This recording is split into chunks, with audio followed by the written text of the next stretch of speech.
Un saludo para todos. Gracias por acompañarnos en esta nueva jornada de capacitaciones Sochimi Hospital Digital acerca del enfrentamiento del paciente crítico con COVID-19. Hoy me toca moderar a mí, soy el doctor Darwin Acuña, presidente de la Sociedad Chilena de Medicina Intensiva, y después de una semana, ¿cierto?, de receso, retomamos nuevamente nuestras capacitaciones y espero que nos estén acompañando durante el tiempo que duren. Estamos felices de estar haciéndolas permanentemente y poder aportar con un poco más de capacitación y aprendizaje a todos nosotros, porque todos aprendemos, ¿cierto?, acerca de este tema.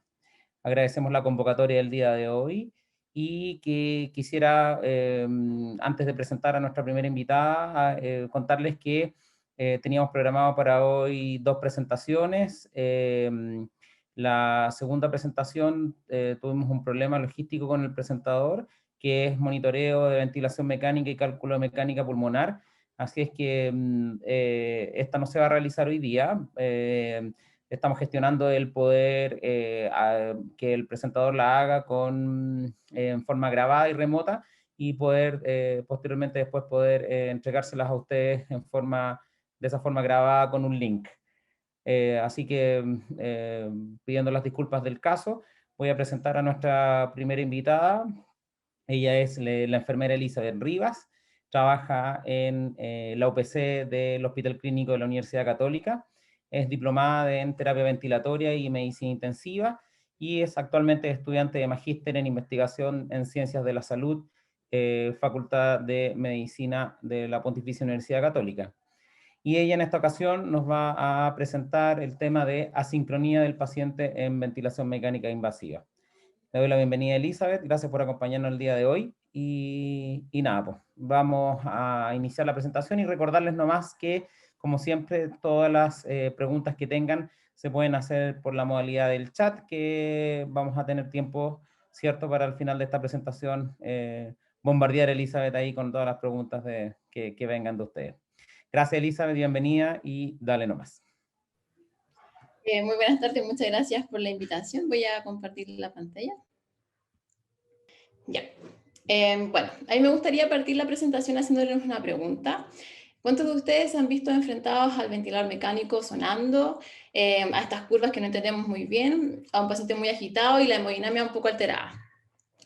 Bueno, la verdad uno viene asustado sin saber qué hacer. La verdad es que todos cuando partimos en cuidados intensivos nos vimos enfrentados a esta situación. Mi nombre es Elizabeth, yo soy enfermera de la unidad de cuidados intensivos del Hospital de la Católica. Yo les vengo a transmitir lo esencial que debemos saber cuando nos enfrentamos a una sincronía en un paciente que está ventilado. Un poco la ruta de aprendizaje, lo que vamos a ver hoy día, que es una sincronía, los tipos de asincronías que existen, cuál es la implicancia clínica que tiene esto en los desenlaces de nuestros pacientes y, a manera general, cómo podemos reconocerlas y qué hacer cuando nos enfrentamos a ellas. Antes de hablar de asincronía, debemos saber por qué vamos a conectar a nuestro paciente a ventilación mecánica. Y la verdad es que existen tres principales objetivos que queremos lograr a través de la ventilación mecánica. Primero, disminuir el trabajo ventilatorio y así permitir el reposo pulmonar. Segundo, mejorar el intercambio gaseoso. Y para lograr estos dos objetivos debemos presurizar la vía aérea, en donde en muchas ocasiones esta va a ser excesiva y podría generar daño al paciente. Por ende, debemos plantearnos también como un tercer objetivo no generar daño a través de la ventilación mecánica. Ahora, ¿qué es una sincronía? La verdad es que la definición es bastante sencilla en general y va a ser el desajuste entre la respiración espontánea del paciente y la asistencia del ventilador mecánico que nosotros hemos programado. Y para entender de mejor forma los mecanismos con que se desarrollan las asincronías es que debemos saber quiénes son los principales participantes que están dentro del control de la respiración. Como sabemos, la función principal del sistema respiratorio es adecuar la ventilación a las distintas demandas que va teniendo el organismo. Y en la cúpula del control respiratorio se encuentra el sistema nervioso central, el cual es el lugar donde se va a originar y se va a controlar el ritmo respiratorio. Esta a su vez recibe información sobre la demanda metabólica a través de diversos sensores que se encuentran en el organismo y luego esta información va a ser llevada a los músculos respiratorios para generar una respuesta a esta nueva demanda que se detectó. Los músculos, por su parte, van a funcionar como una especie de bomba, consiguiendo la movilización y la renovación del gas alveolar al interior del pulmón. Y esto es cuando nos enfrentamos a una ventilación espontánea. Ahora, Cuando conectamos al paciente a ventilación mecánica, va a existir otra bomba que va a suplir esta función a través de la presión positiva. Por ende, cuando no existe una coordinación entre estas dos bombas, es que se va a generar la asincronía. Es por esto que es necesario que exista una adecuada interacción entre el paciente y el ventilador mecánico, siendo fundamental que coincidan tanto en el inicio como en el final el tiempo neural del paciente con el tiempo que nosotros hemos programado en el ventilador mecánico, y que coincida también el modo y la entrega de la modalidad y el flujo que estamos entregando de aire del ventilador mecánico a las demandas que tiene el paciente, los cuales sabemos que no siempre van a ser las mismas durante la enfermedad. Es por esto que la adaptación al ventilador mecánico es un proceso dinámico, y el soporte ventilatorio que necesita el paciente va a ir cambiando durante el tiempo. Si los tiempos del paciente están acorde a lo programado, la verdad es que vamos a estar todo bien, y si en el fondo estamos dando una modalidad y un flujo de acuerdo a las demandas metabólicas, no debiésemos tener mayores asincronías. Ahora, ¿cuándo aparecen las asincronías?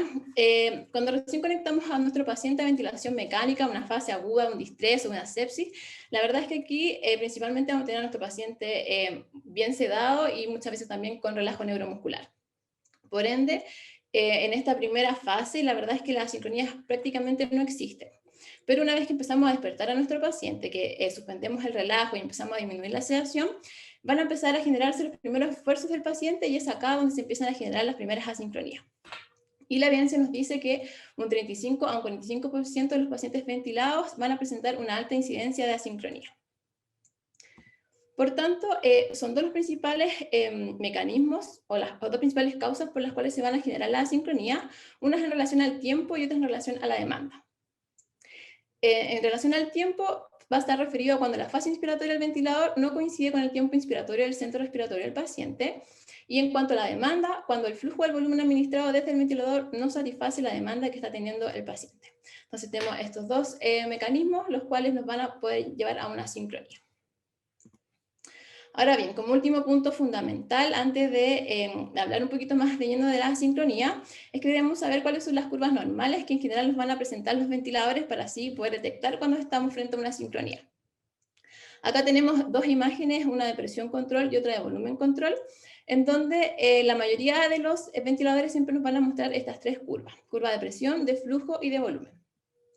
Principales diferencias entre una y otra: en presión control, en la curva de presión esta siempre va a ser cuadrada y se va a mantener igual, porque en el fondo es lo que estamos seteando el ventilador. El flujo va a ser desacelerativo y el volumen va a ir cambiando respiración a respiración. Y en cuanto al volumen control, acá tenemos que la curva de presión es más bien picuda, acá se observa que está programada una presión de pausa. El flujo acá es cuadrado y es constante, y el volumen va a ser siempre igual en cada respiración, porque acá en este caso es lo que hemos programado. Si se fijan acá, también está destacado que antes de esta respiración se observa que hay una deflexión negativa. Y esto está dado porque es el paciente quien está gatillando esta ventilación. Sabemos que la ventilación espontánea se genera por una presión negativa, y eso se ve reflejado en el ventilador como esta muesca de acá, y que en el fondo se puede observar en las curvas de flujo y en las curvas de presión.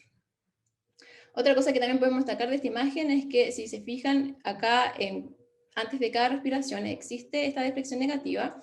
Eso quiere decir que el paciente ventila espontáneo, y pese a que está en una modalidad controlada, el ventilador está seteado de tal forma que permite que el paciente ventile por sobre eso, y se ve, al menos en este momento, bien sincrónico. Y lo último que quiero es que vuelvan a recordar, porque lo retomamos más adelante, es la diferencia que existe en el flujo en cuanto a presión control y en cuanto al volumen control. Ahora, los tipos de asincronía. La verdad es que no existe una clasificación formal en cuanto a los tipos de asincronía, pero el equipo respiratorio de acá de nuestra unidad hizo esta clasificación, que me parece bien amigable, y que está dada en relación al daño que podemos generar al paciente. Entonces tenemos algunas que son de bajo, mediano y alto riesgo de generar daño al paciente. En cuanto a las que tienen bajo riesgo, tenemos el autotrigger, el ciclado precoz y el ciclado tardío. En cuanto a las que son potencialmente peligrosas, tenemos la sincronía de flujo, y las que son potencialmente injuriosas tenemos el esfuerzo inefectivo, el doble gatillo y el trigger reverso. La primera que tenemos acá es el autotrigger, y esta se da principalmente cuando el ventilador mecánico reconoce un esfuerzo inspiratorio que no está generado por el paciente, o que el disparador inspiratorio programado es muy sensible.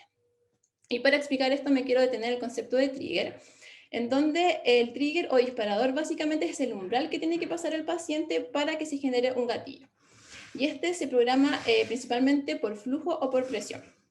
Y por ejemplo, si yo tengo un trigger programado de forma muy sensible, con un margen muy pequeño, cualquier mínimo esfuerzo que haga el paciente, o en este caso algo externo, como por ejemplo las oscilaciones de la tubuladura o a veces las secreciones, el ventilador lo va a detectar como que el paciente está haciendo un esfuerzo y le va a generar una asistencia. Por otro lado, si uno programa un trigger demasiado exigente, eso quiere decir que el paciente tiene que realizar un esfuerzo muy grande para superar este umbral y a la larga eso podría llevar a que aumentara el trabajo respiratorio. Y acá se nos puede generar una sincronía de esfuerzo inefectivo que también lo vamos a ver más adelante. Y acá lo que nos muestra la gráfica, un poquito para entender la sincronía, acá tenemos una curva de flujo, una curva de presión y una curva de presión esofágica, en donde la presión esofágica se mide a través de un catéter que se inserta en el esófago y que nos refleja el esfuerzo inspiratorio del paciente. Como les mencioné anteriormente, el esfuerzo está dado en el fondo la respiración espontánea por un esfuerzo, una presión negativa, que en el fondo es lo que se ve reflejado acá en esta deflexión.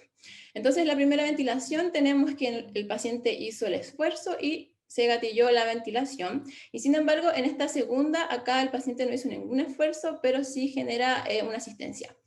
Y esto es lo más probable que haya sido porque el ventilador detectó algo externo y en el fondo dio la ventilación. Y lo otro que se puede en el fondo también observar que marca la diferencia es que, como lo vimos anteriormente, cuando el paciente ventila de forma espontánea se genera esta deflexión negativa y se fijan, acá no está y acá vuelve a aparecer.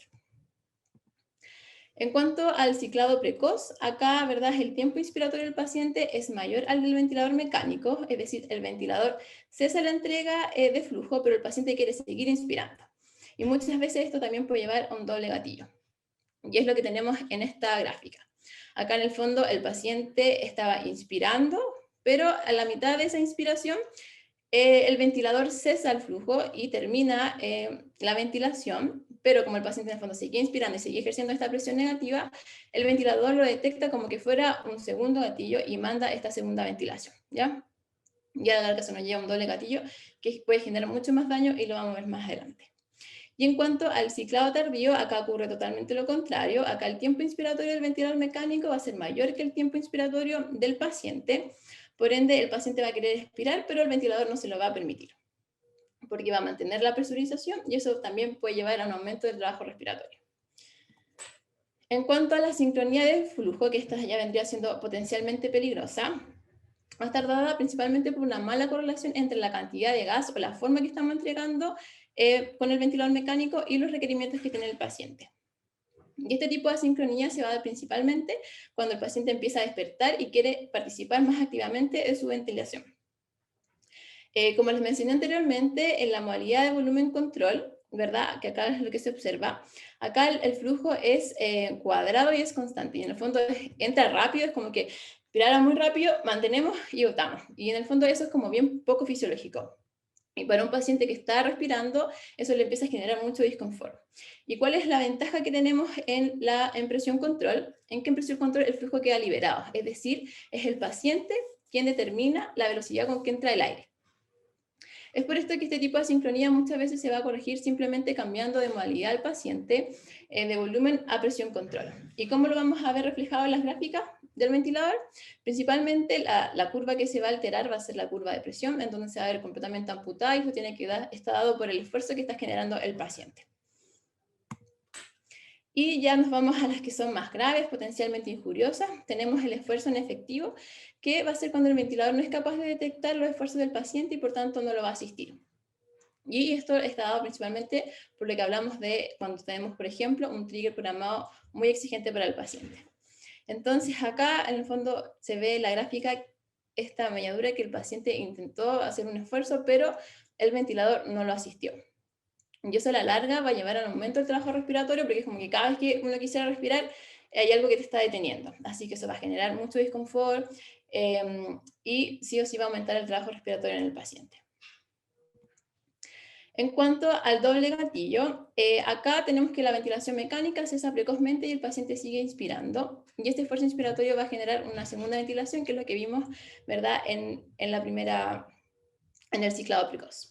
Y ahora, ¿cuál es lo grave de todo esto? Es que en el fondo la segunda ventilación va a estar tan cercana a la primera que no va a dar tiempo para que se elimine el aire de la primera ventilación. Y acá les pongo un ejemplo. Por ejemplo, si seteamos el ventilador paciente 6 ml por kilo, que sabemos que es una ventilación protectora, y eso da 350 ml. Entonces el paciente quedó adaptado, estamos bien, estamos tranquilos, pero con el paso del tiempo, el paciente empieza con un doble gatillo. Entonces, ¿qué quiere decir esto? Que ya no son 350 ml los que van a entrar, sino que van a ser 700, es decir, una ventilación que es totalmente injuriosa. Es por esto que no podemos dejar pasar este tipo de asincronía, que no podemos permitir, por ejemplo, que el paciente estuviera toda la noche con un doble gatillo, porque eso quiere decir que el paciente toda la noche está recibiendo el doble de la ventilación que nosotros hemos programado. Y en cuanto al trigger reverso, la verdad es que esta es una sincronía más nueva y la fisiopatología no está muy clara todavía, pero ocurre cuando la contracción del músculo ocurre de forma retrasada al inicio de una ventilación mandatoria. Y este tipo de sincronía se ha visto incluso en pacientes con bloqueo neuromuscular. Por tanto, no tiene que ver con un esfuerzo del paciente, sino más bien con una alteración del sistema nervioso central. Y la verdad es que las gráficas del ventilador se van a ver prácticamente iguales y poder diferenciarlas es bien complejo, por lo que no voy a adentrar en eso. Pero en el fondo, en ambos tipos de asincronías van a entrar 2 veces el volumen programado y es por eso que son las dos potencialmente injuriosas de causar daño para el paciente. Ahora, ¿cuáles son las implicancias clínicas que tienen estas asincronías y los desenlaces en nuestro paciente? La verdad es que la mayoría de los estudios que se han hecho son observacionales, por ende, no podemos saber si existe una relación causa-efecto con los diferentes outcomes clínicos, pero sí se han observado diferentes correlaciones que son las que yo les voy a mencionar a continuación. Acá el primer estudio que tenemos se realizó en el año 2006 y buscaba evaluar la incidencia de sincronía e identificar factores asociados a esto. Acá se estudiaron 62 pacientes y se observó que un cuarto de ellos presentaba una alta incidencia de sincronía y que eso estaba asociado a mayor días de ventilación mecánica y a una mayor incidencia de traqueostomía. Por otra parte, en el año 2015, un estudio liderado por Blanch mostró que los pacientes con mayor incidencia de sincronía tenían una mayor mortalidad hospitalaria.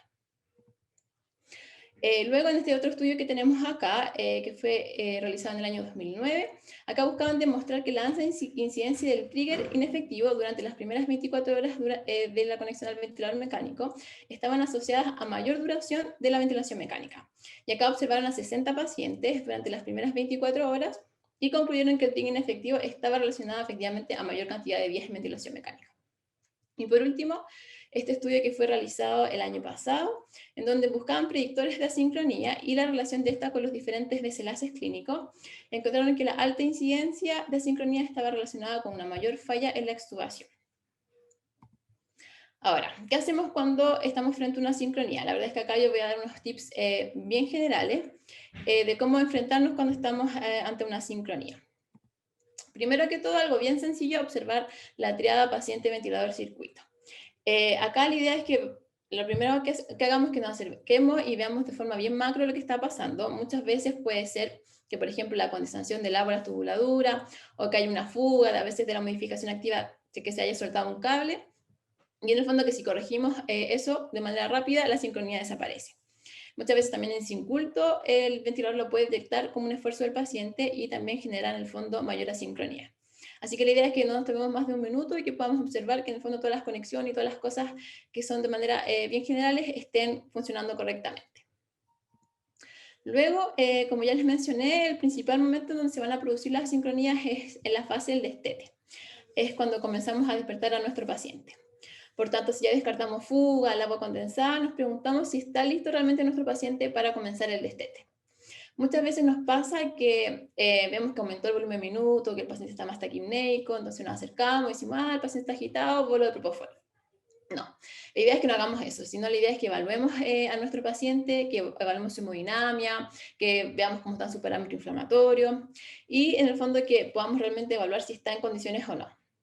Y acá les pongo un ejemplo. Por ejemplo, a veces empezamos con nuestra fase de destete y el día 1 el paciente anduvo perfecto, hizo su prueba de ventilación espontánea, duró 4 horas, estamos todos contentos, pero el día 2 lo intentamos de nuevo, pero el paciente está taquipneico, se ve que el volumen está aumentado y vemos que en el fondo el paciente está con fiebre. Lamentablemente la fiebre para un paciente en estas condiciones es como correr una maratón. Por ende, no vamos a poder probablemente sobreexigirle que esté listo para salir del ventilador mecánico. lo más probable es que tengamos que retroceder, que volver a sedar y que volver a controlar al paciente, ¿ya? La demanda metabólica va a estar muy aumentada en relación a este nuevo hit inflamatorio, ¿ya? Por eso es tan importante que en el fondo vayamos viendo y evaluando las condiciones que está el paciente. Ojo también con la sobresedación, que se queda dando vueltas, sobre todo los pacientes con falla renal o los pacientes obesos. Ojo también con el fuelle muscular. En pacientes COVID hemos visto el uso de bloqueo neuromuscular por tiempos muy prolongados y muy por sobre lo que estábamos acostumbrados. Por ende, el paciente queda con una debilidad muscular muy importante. Así que hay que ir de a poco, hay que ir entrenándolo y que vaya recuperando fuelle para poder ser capaz de salir del ventilador mecánico. Ojo también con el delirium, que el delirium en general siempre es a causa de algo, por ende si un paciente está con mucho delirium debemos empezar a cuestionarnos si es que hay algo que quizás no estamos viendo. Y otra cosa importante también es el objetivo del paciente en relación que tenemos día a día. No es lo mismo estar en un momento, una fase aguda de un distrés, por ejemplo, a una fase de salida. En una fase aguda, en el fondo, lo que más queremos es proteger el pulmón, por ende no vamos a permitir ningún tipo de asincronía, pero sin embargo, cuando ya empezamos a salir del ventilador, podemos ser más permisivos y sobre todo cuando ya estamos listos para, en el fondo, la extubación. Piensen que para un paciente estar con un tubo en la boca, estar despierto, es algo muy incómodo, por ende probablemente vamos a ver harta sincronía y que muchas veces se resuelve simplemente extubando al paciente. Y ya por último, reconocer el tipo de asincronía. Ya la idea es que nos vayamos aproximando a la asincronía y la ventilación mecánica, por ende preguntarnos si esta tiene que ver con el tiempo o con la demanda ventilatoria del paciente. Y como ya sabemos que existe una clasificación en relación al riesgo, nos preguntamos si es de bajo, moderado o alto riesgo de generar daño. Y si estamos frente a un doble gatillo, un trigger reverso, un esfuerzo inefectivo, en el fondo debemos avisar a tiempo, avisar de inmediato, ¿ya? Como ya les mencioné anteriormente, no podemos dejar pasar mucho tiempo si estamos frente a este tipo de asincronía. Otras cosas importantes que no debemos olvidar, el seteo de las alarmas del ventilador mecánico. La verdad es que las alarmas del ventilador siempre tienen que ser nuestro aliado y que nosotros programemos paciente a paciente, en el fondo, qué es lo que queremos que el ventilador nos diga acerca de lo que está pasando. Muchas veces también pasa que se realiza un procedimiento, una fibrobroncoscopía, entonces se llevan todas las alarmas al máximo, pero después uno olvida volver a programarlas. Así que ojo también con esas cosas. Y en cuanto al registro de la ventilación mecánica, aquí la invitación es siempre hacer un análisis crítico, ¿ya? Que no vayamos y copiemos lo que estamos viendo en el ventilador, sino que analicemos, que miremos para atrás, que veamos la tendencia. No es lo mismo que antes teníamos una presión pico de 20 y ahora tenemos una de 35. En el fondo esas cosas tienen que generarnos ruido, o cuando estamos en modalidades, no sé, de presión control, en donde las presiones siempre se van a mantener iguales, pues tenemos que ir activamente a mirar cómo se están comportando los volúmenes. Y ya para ir terminando, a modo de conclusión, sabemos que la asincronía es una situación frecuente durante la ventilación mecánica, que un 35 a un 45% de los pacientes en ventilación mecánica va a presentar una alta incidencia de asincronía y que en las fases de destete cuando se generan estas en mayor cantidad. No sabemos si es causa o efecto de mayor mortalidad, pero sí sabemos que hay una asociación importante y es por esto que debemos saber qué hacer cuando nos enfrentamos a una asincronía. Pueden disminuirse con un correcto seteo del ventilador mecánico. Muchas veces no va a ser necesario volver a sedar profundo ni volver al relajo neuromuscular, sino es adaptar el ventilador mecánico a las necesidades que tiene el paciente. Y por último, que es en el fondo para mí lo más importante, es que el rol de enfermería es clave para la detección. Si bien en la mayoría de los centros nosotros no somos quienes perillamos el ventilador mecánico, ya que están los terapistas, los kinesiólogos, los médicos, sí somos los enfermeros y enfermeras quienes estamos 24/7 al lado de la cama de nuestro paciente. Somos los que mejor conocemos al paciente y también somos los que vamos a apagar la alarma cada vez que suena. Así que nuestra participación es fundamental. Yo sé que la ventilación mecánica siempre al principio asusta mucho, pero yo los invito a involucrarse más, a ir aprendiendo y a empoderarse en nuestro rol del cuidado que finalmente abarca todas las necesidades del paciente. Y sumado a eso también el trabajo en equipo. Yo siempre he pensado que lo más mágico de la unidad de cuidado intensivo es el trabajo en equipo que existe. Y en nuestra UCI yo tengo la fortuna de que contamos con unos kinesiólogos maravillosos que a mí en particular me han enseñado muchísimo y finalmente de eso se trata, del trabajo colaborativo. De que partamos todo el turno, todo el equipo de salud teniendo claro los objetivos del paciente y de esa forma trabajar todo en conjunto para sacarlos adelante. Así que les reitero la invitación de involucrarse más en la ventilación mecánica, de empoderarse en nuestro rol del cuidado del paciente, de trabajar codo a codo con todo el equipo de salud, y creo que es la forma de mejorar los desenlaces de nuestros pacientes y así entregar una atención humanizada, segura y personalizada, que al final del día es lo que todos queremos. Y también aprovecho de mandarles mucho ánimo y mucha fuerza para seguir enfrentando esta pandemia. Sabemos que a todos nos ha pegado muy duro, pero cada día que pasa es un día menos que queda, así que vamos que se puede. Muchas gracias. Muy bien, Elizabeth, muchas gracias por tu presentación. Vamos a pasar ahora a ronda de preguntas. Bueno, un comentario muy chiquitito, siempre es un conflicto, ¿cierto? Para los que estamos trabajando en UCI, pacientes en ventilación mecánica, lo que son las sincronías. Cuando uno hace, tu clase fue súper simple, digamos, pero a veces de repente uno se mete en unas clases, sobre todo de algunos médicos que te hablan de 300 sincronías y cada una con mayor o menor complejidad, entonces de repente como que uno finalmente le agarra terror y no sabe cómo hacerlo. Hay un tema con ese tema, digamos, con la sincronía, donde a veces cuesta entender un poco, entre comillas, la fisiopatología de ella y por lo tanto el manejo más apropiado. Entonces, por eso que yo creo que el tema de lo que tú referías acerca del trabajo en equipo es fundamental, ¿cierto? Porque hay gente que claramente está mucho más preparada, por ejemplo, que nosotros en manejar desde el punto de vista de la terapia ventilatoria, la sincronía, y debemos pedirle ayuda.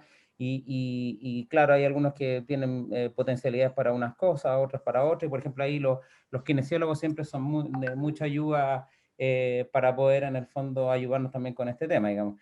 Así es que me parece interesante en el fondo que esto, que a veces de repente le tenemos terror, podamos manejarlo en forma en equipo. Voy a hacerte algunas preguntas que vienen apareciendo del público, donde, por ejemplo, preguntan el tema del rol de las alarmas, por ejemplo, porque dice, eh, eh, como decías tú, uno las programa, ¿cierto? Dependiendo de más o menos lo que te quieren mostrar, digamos, a la hora de tener un paciente en ventilación mecánica, por ejemplo, controlada o por ejemplo, en salida. Pero ¿cuál tú serías la recomendación que hay, por ejemplo, para establecer una alarma que pudiera determinar, por ejemplo, una sincronía? ¿Los ventiladores mecánicos son capaces de detectarte esto de una forma adecuada? Sí, yo creo que, bueno, principalmente en relación al volumen minuto, yo creo que es una buena alarma. En el fondo sabemos que debiésemos tener al menos unos 5 ml para barrer CO2 o no superar los 12 litros porque ya probablemente eso va a ser ya deleterio para el paciente. Y eso en el fondo nos va a ver la dinámica que se genera entre la frecuencia y entre los volúmenes que está moviendo el paciente. Así que yo creo que esa es como la alarma principal que siempre tiene que estar bien programada para que no se nos escapen, ya sea de que está hipoventilando o hiperventilando. Bien, después nos preguntan si tiene un rol el catéter esofágico. En general el catéter esofágico no es muy usado, digamos, en las UCIs común y corriente, por decirlo de alguna forma, no tienen mucha disponibilidad, pero por ejemplo, si ustedes lo han ocupado, ¿cuál es la experiencia y qué rol podría tener en este tema, en el manejo de esta sincronía? La verdad es que el catéter de presión esofágica, bueno, se usa más en el área de investigación y en general nosotros ahora nos llegaron varios y estamos usándolos en algunos proyectos. Que sería bastante útil porque en el fondo ahí nos permite ver cuando el paciente está haciendo realmente un esfuerzo inspiratorio, pero sí, es complejo porque en el fondo no es asequible para todos, el manejo también es complejo, pero al menos nosotros en nuestra realidad ahora lo estamos intentando incorporar y ver qué beneficios podemos sacar de tenerlo.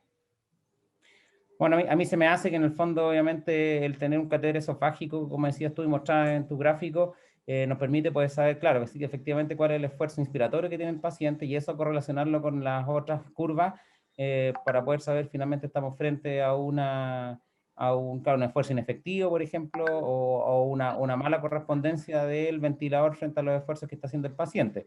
Pero claro, tiene sus problemas, habitualmente es un catéter que tiene que quedar bien posicionado, insisto, no es un catéter que esté disponible en todos lados y obviamente ahí había un tema también de que los que se dedican un poco más a sincronía tratan, ¿cierto?, de sugerir que uno lo maneje, ¿cierto?, en forma más convencional, digamos, porque al final el catéter esofágico lo que uno hace, lo que hace es como diagnosticar finalmente que tiene un problema, pero ahí tenemos que ir a la solución del problema. Entonces, obviamente un buen diagnóstico con análisis de curva podría ser un buen tema, digamos. Vamos a seguir con las preguntas. Aquí de Frentón dicen, yendo más específicamente a lo que es algún tipo de asincronía. ¿Cómo sugerirías, por ejemplo, tú trabajar o manejar un trigger reverso o un doble gatillo en condiciones, en las condiciones en que local tú las expusiste? Bueno, la verdad es que yo no soy experta en el tema como en el manejo de asincronía. El doctor Retamal después va a exponer acerca del manejo ya más fino en cuanto al perillaje del ventilador mecánico. Pero sí algunas cosas que hemos visto que podemos como un poco identificar si es un doble gatillo, un trigger reverso. Por ejemplo, si uno hace una pausa expiratoria, en el fondo, si el paciente es el que está generando el esfuerzo, lo vamos a ver reflejado en el ventilador. Pero sin embargo, si es algo ya, una alteración a nivel del sistema nervioso central, uno hacer la pausa expiratoria, en el fondo se elimina ese como segundo gatillo, que es una forma de poder en el fondo, identificar cuál de los dos podría ser. Y ya en el fondo el manejo ya yo creo que tiene que ver netamente con paciente a paciente y ver qué es lo que está sucediendo con el paciente en particular. Bien, por aquí preguntan si han tenido alguna experiencia con NAVA, este dispositivo de ventilador, ¿cierto? Que detecta los esfuerzos ventilatorios espontáneos y que obviamente adecua la ventilación a eso. ¿Hay algunas experiencias en asincronía? No sé si ustedes han tenido la oportunidad de poder trabajar con No, NAVA. no tenemos nada acá en la unidad. Ya, yo desconozco muy bien, yo sé que existe, o sea, que había algunos trabajos, nunca ha sido, parece, muy categórico que permitan en el fondo incluirlos en una como modalidad ventilatoria permanente, sobre todo en pacientes que están en proceso de estete, pero aparentemente hay algunas, digamos, virtudes que pudiera tener que podrían favorecerlo, digamos. Ahora, la pregunta del millón, porque uno siempre dice, bueno, obviamente cuando uno está en asincronía, 3 de la mañana, el paciente ahí peleando y detectando doble gatillo, como que uno lo que tiende a hacer, ¿cierto?, es sedar más al paciente o pasarle un bolo relajo, por ejemplo, si es que está con relajante muscular, o no sé, pues, o sedarlo más, porque al final es como lo que... Y ahí el paciente obviamente lo que hace es dormirse, digamos, obviamente, y probablemente se va a volver a adaptar hasta la nueva oportunidad en que se ponga sincrónico. Desde el punto de vista tuyo, digamos, como enfermera que está, porque finalmente ustedes son las que primero detectan, ¿cierto?, esta sincronía, y ahí, bueno, un poco derivan, entre comillas, el problema, ya sea a los kinesiólogos, eventualmente al médico, para poder solucionarla. Pero ¿cómo ves tú eso de, por ejemplo, resedar a los pacientes o bolearlos un poco para tratar de sacarse el problema? ¿Es bueno, es malo? ¿Cómo lo ves tú eso, que es una medida súper Sí, habitual dentro de este tema de la sincronía? sí. O sea, yo creo que lo más importante que lo mencioné en el fondo es evaluar la condición del paciente. Porque puede ser que el paciente simplemente está un poco despertando y está un poco incómodo y, no sé, en la noche quizás uno podría pasar un vuelo, pero no es lo mismo si tenemos un paciente que en el fondo está con un estado inflamatorio, que está séptico, que en el fondo ahí tenemos que ir a atacar el problema principal, que en el fondo no va a ser la sincronía, sino que es el estado del paciente. Lo mismo que también decíamos, no sé, por ejemplo, vamos a ser más permisivos si estamos en una fase salida del ventilador, a que si estamos en una fase aguda, que en el fondo queremos sí o sí asegurar la ventilación protectora, entonces tenemos que ahí atacar un poco más fuertemente la sincronía, quizás con un bolo de relajo o con un bolo de sedación, pero yo creo que finalmente la invitación es a cuestionarse la causa de la sincronía y en base a eso cómo ir a atacarla, no simplemente, sincrónico, bolo y nos vamos. Sí, exactamente. ¿Tienes alguna forma de ver, digamos, dentro que claro, hay como decías tú, un poco más como ya más específico, pero aquí, por ejemplo, preguntan si tienes alguna forma de identificar, forma más fácil lo que es un doble gatillo, por ejemplo, un gatillo reverso? ¿Tienes alguna idea de eso? Sí, o sea, es lo que le mencioné anteriormente, que es lo que conozco que se podría hacer, que es cuando uno hace como esta pausa expiratoria, que en el fondo ahí como que bloqueamos como el gatillo que le da el ventilador, como la ventilación mandatoria. Si en el fondo el paciente sigue haciendo un esfuerzo, pese a que eso está en el fondo pausado, quiere decir que en fondo, si no gatilla la ventilación, quiere decir que podría ser un trigger reverso a que si hacemos la pausa, pero vemos que el paciente sigue metiéndose, probablemente es que es el paciente que está haciendo el esfuerzo y no es algo como más a nivel del sistema nervioso central, que es lo que se ha estudiado, que en el fondo es como la fisiopatología del trigger reverso. Bien. Aquí preguntan también en el fondo que pudieras como redefinir o nombrar nuevamente cuáles son los potenciales riesgos de las asincronías, porque obviamente, claro, una cosa es que el paciente esté peleando con el ventilador y que a nadie le importe, digamos, otras cosas es que uno realmente se preocupe y porque entiende que esto tiene problemas y que puede ser potencialmente injurioso, como dijiste tú. Entonces, ¿podrías como redondear ese concepto un poco nuevamente de cuál serían los problemas de la asincronía en nuestros pacientes? Sí, bueno, la verdad es que como mencionaba, los estudios que se han hecho son más bien observacionales, pero de que se ha visto que hay una correlación, eso es real y existe, y principalmente alarga días de ventilación mecánica, se ha visto que hay mayor mortalidad hospitalaria en los pacientes con alta incidencia de sincronía, y más como por ejemplo ir enfocados al doble gatillo o al trigger reverso, que ya ahí de frente no estamos dando una ventilación protectora, en el fondo estamos dando el doble ventilación de lo que hemos programado, y ahí en el estudio del AirDSNet, en el fondo ahí sí nos mostró claramente que la mortalidad está asociada principalmente al volumen corriente. Por ende, si estamos dando, no sé, 12 ml por kilo al paciente, sí o sí vamos a aumentar el riesgo de mortalidad y en el fondo afectar los desenlaces clínicos. Así que de que tienen su impacto, lo tienen, así que por eso en el fondo es tan importante que podamos detectarlo a tiempo.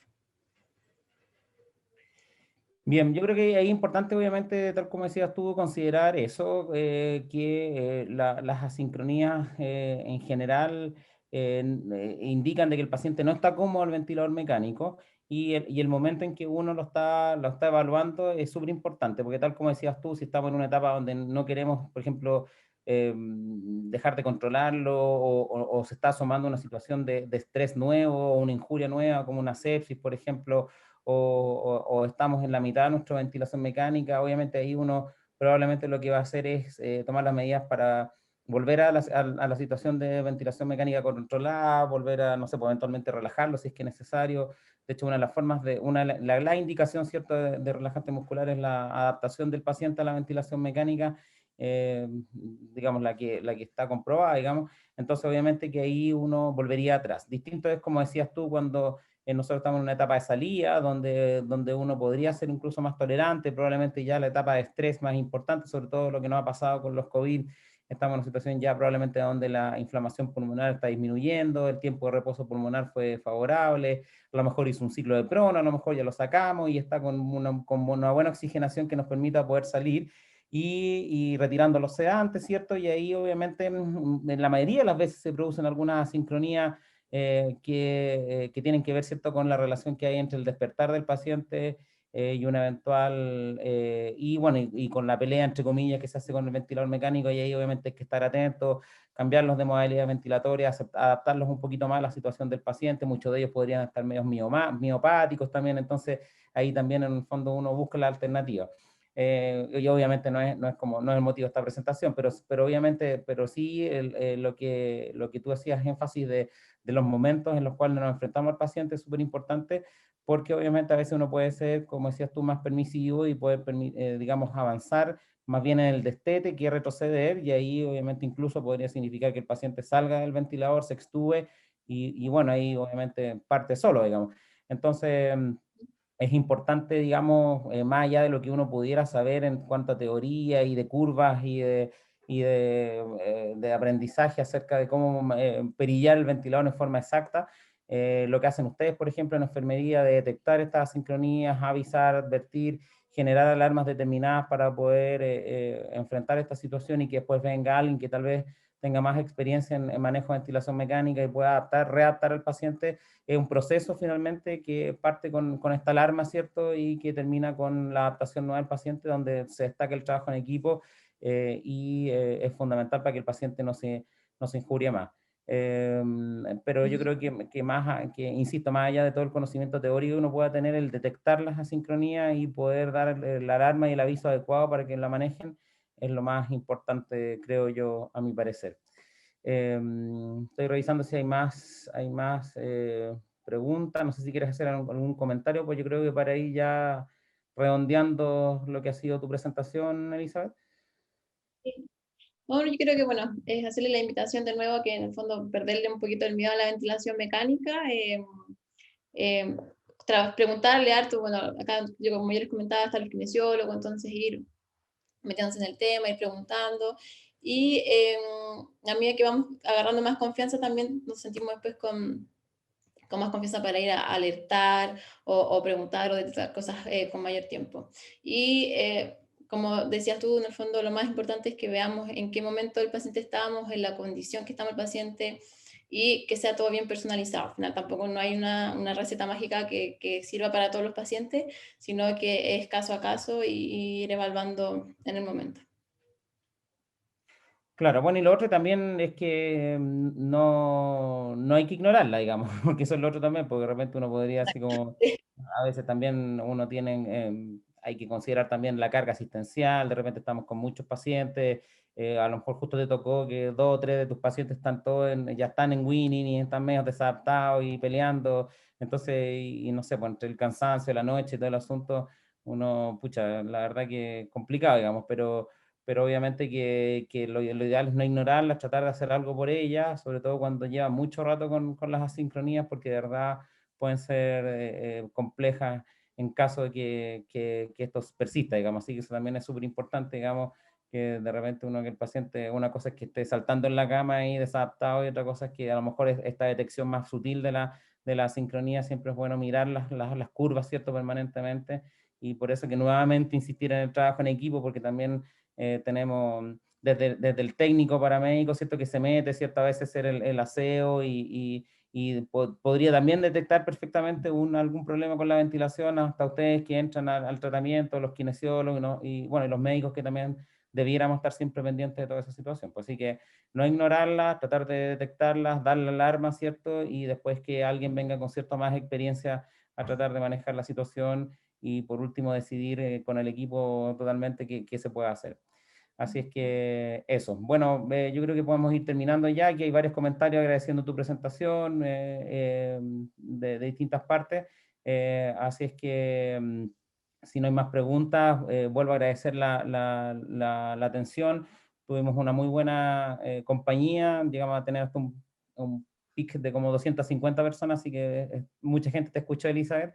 Así es que nuevamente agradecerte por acompañarnos, agradecer a los que están también con nosotros y como les decía, la segunda presentación de cálculo de mecánica, vamos a dejar un link con la presentación grabada para que la puedan ver. Así que nada, pues te agradezco mucho, Elisa, gracias a todos por estar y espero que nos sigan acompañando, como ustedes saben, los lunes y miércoles de 15 a 17 horas y los martes de 9:30 a 11, de 9 a 11 de la mañana.